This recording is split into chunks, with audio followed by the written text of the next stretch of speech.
Hello everyone, MFPallytime here. Welcome back to Heroes of the Storm. We are going to be playing as yet another assassin. Now the servers were actually down for a couple days. They did some extended maintenance after the DDoS attacks that have been happening to Blizzard lately.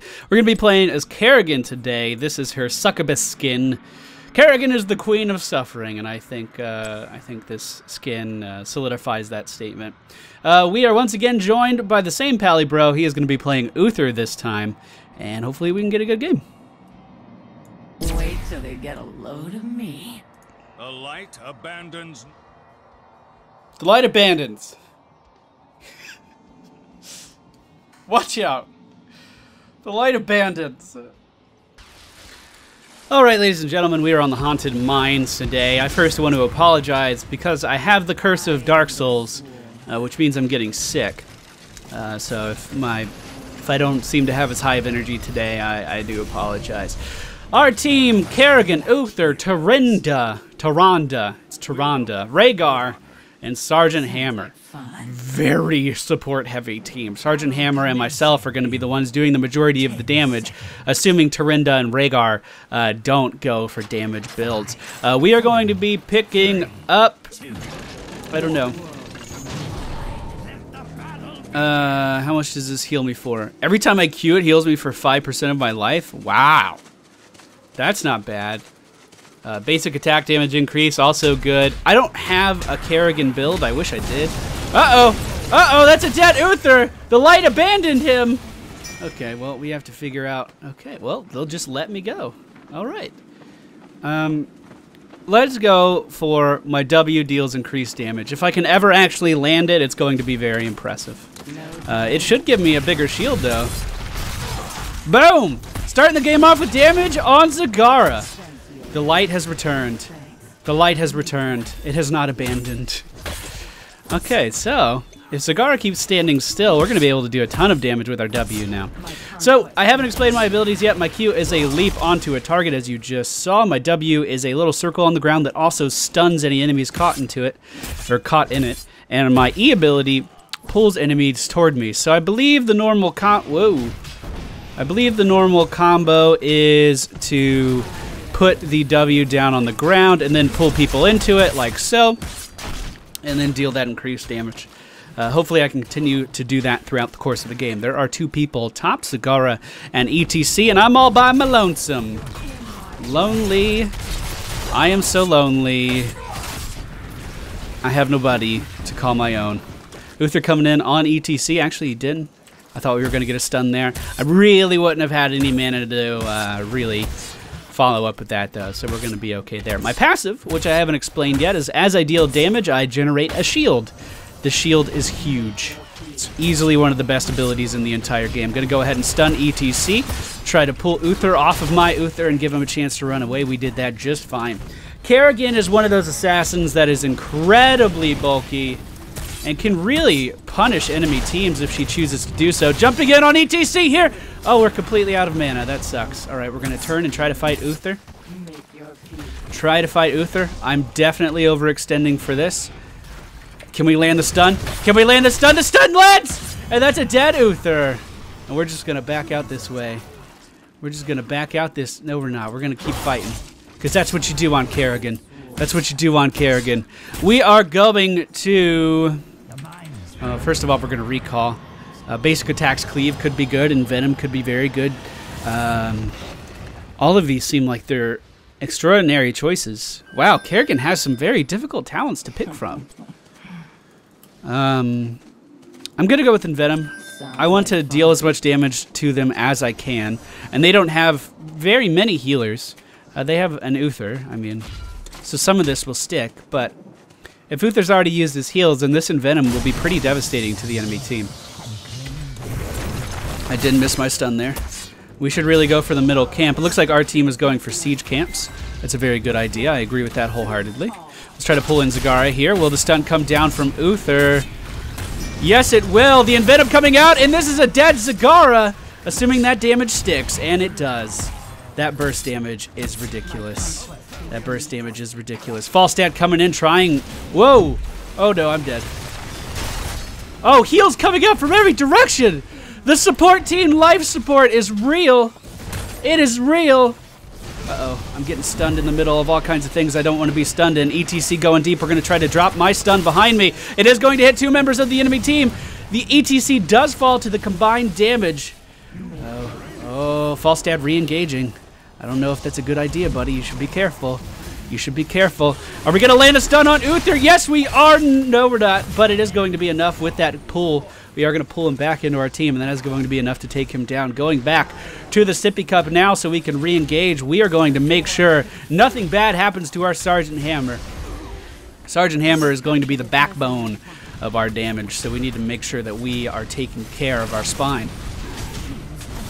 Come on, Falstad. Come on, Falstad. You know you want to try to get this.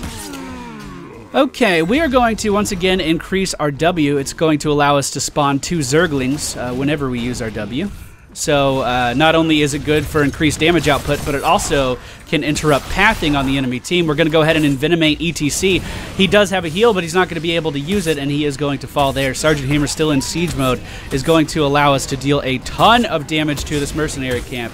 We have all of our healers here. We should be an unstoppable force right now. Completely uncontested in everything we've done so far. I would like to head for that, but they are signaling that they want to continue pushing. I'm okay with pushing. Pushing seems good. Alright, who do I want to use my stun on? Coming in with the stun on Uther. We do land it, jumping in now. We're going to pull him back into us, back into the Zerglings, hopefully. I'm starting to get surrounded here. I need to definitely be careful of my positioning. But Sergeant Hammer at the top of the screen still dealing a ton of damage to anyone in the area. The stun once again going down on ETC and Uther, and they are being forced out by the damage of Tarinda, Sergeant Hammer, and Rhaegar. Wow.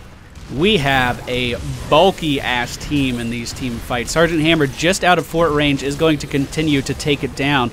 Uther trying to come in to harass him a little bit. We're not going to let him do that. Jumping in on Falstad now. We are going to pull him back into the stun. Also envenomating him, but it's not going to be enough unless he turns back around and gets back in the damage of Sergeant Hammer here, which he did not do. Uh-oh, the friendly Uther taking a ton of damage. We're going to drop the stun. The stun is going to take down the enemy Uther, but the friendly Uther is also going to fall. Falstad getting overeager and is going to die to the damage of Tarinda, it looked like there. I'm going to start clearing out the mines. Kerrigan's one of those assassins that I have not played a lot of, but I would love to get into it. She seems like such a good overall character. Such a good overall character. We're going to be picking up Maelstrom. Maelstrom. I was going to say it might be Maelstorm, but no, it's Maelstrom, which is going to give us an AoE around our character, a lot like Malfurion's Tranquility, but instead of it healing us, it's going to deal damage to everyone around us, and it's going to provide us with increased... it's going to allow us to continue to cast our spells and increase our shield even more while it's generating shields itself. Very, very, very good ability. The reason I picked that over the Ultralisk is simply because you can't control the Ultralisk. It kind of does its own thing. Which... Okay, I just casted my W like 4 times. I don't know if anybody saw that, but I just casted my W like 4 times. And it didn't use a cooldown. Here we go again. My W doesn't have a cooldown. I don't know why. Shit, is it bugged right now?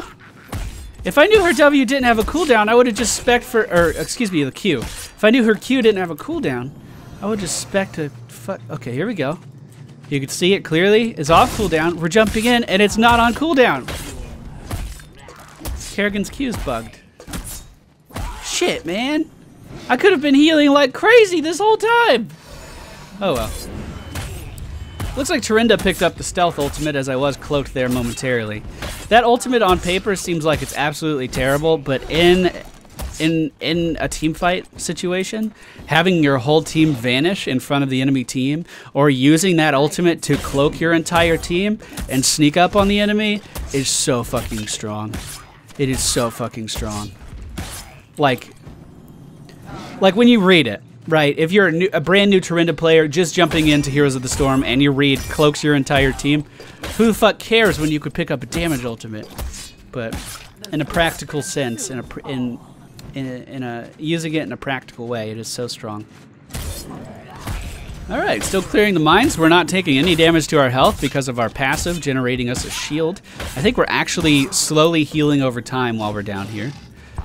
I don't know if I can kill the golem over here by myself, but we can try.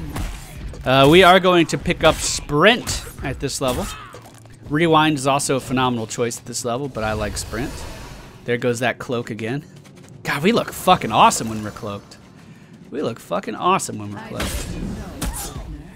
I'm just gonna keep doing this. It appears they're doing a pretty good job of distracting the enemy team. I've gotten 70 skulls. Let's go try to kill the golem. Why not?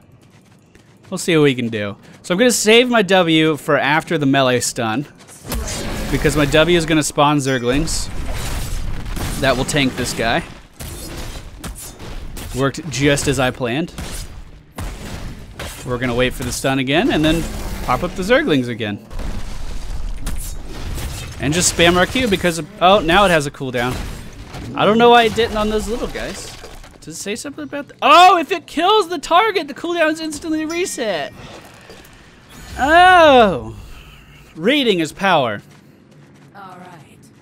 Well, I learned something new about Kerrigan. A lot of you have been giving me crap because I keep saying that the Demon Hunter's Q ability, her Hungering Arrow, I keep saying it heals. And you're like, God, it hasn't healed for a couple patches now. What the fuck? Yeah, I don't read patch notes for hero-specific stuff. I just assume their abilities aren't going to change much. But Vala was incredibly overpowered, so I could see why that was done. Well, I got a golem. 99 skulls, and a bitch ain't one. If you're having girl problems, I feel bad for you, son. Alright, let's get this mercenary camp since my entire team is top and distracting them. This certainly isn't the most competitive game. So I could use my Q in lane if we picked up Theory Crafting Time with motherfucking Pallytime. If I picked up Siphoning Impact, I could use my Q in lane to essentially heal off of everything. All right, we're using the ultimate. The enemy team is coming in. Stun coming down on Falstad as we pull him into our grip. He is going to fall. The enemy team just sitting in all of my damage. We're going to go ahead and envenomate the enemy Tassadar, which is going to completely disintegrate his shields. Now we're going to be sprinting back into action, making sure he doesn't get away from us, but he does use his cloak at the best time ever to jump out. That is the reason I picked up Sprint, by the way, so I could chase down targets much more effectively. The enemy Zagara is coming in, trying to stop me from getting... Ooh. Am I going to die in a maw? Oh, the heals! Those heals, though! Oh my god, 3 support team is ridiculous.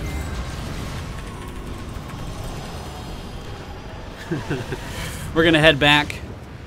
We don't even need to deal with this. I mean, it's going to kill this fort, but it's not going to get much farther. But it does have a lot of minions with it, so I'll head up top and I'll take care of this giant golem heading down the lane towards us. So, once again, wow. Everything, every single talent at this level is good. Every single one. Wow. Okay, so Executioner would increase our damage when we use our W. And if our team has slows or stuns, it would increase our damage.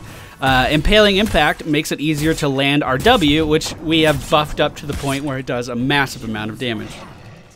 Aggressive Defense would increase our survivability with just auto-attacking the enemy. It would make our shield generate more shields. Blood for Blood instantly can assassinate someone if they're below 15% HP, and it steals a flat rate of HP. So if they are super tanky, we instantly steal like 1,000 health. And Overdrive makes it so we can use all of our cooldowns again. Kerrigan probably has the best talents out of anyone in this game. You could probably come up with 1,000 different... No, that's an exaggeration. You could probably come up with a solid 5 or 6 builds for Kerrigan. Whereas Stitches, I feel like there's 3 builds. You know what I mean? That's very interesting. I know I spent most of that game in the mines and just talking. But that was That was eye-opening. I'm definitely going to spend more time on Kerrigan. The whole point of Assassin Week was to find an assassin that I think I could stick with and really want to take up to master level. And it's looking like Kerrigan might be that assassin for me. But don't worry, we'll be back tomorrow. Maybe. Depends when this video goes out. The Daily Quest, if you haven't caught on yet, is a Monday through Friday series. Anyway, we'll be back tomorrow with another assassin, or, you know, Monday, whenever this airs. And I'll see you all next time.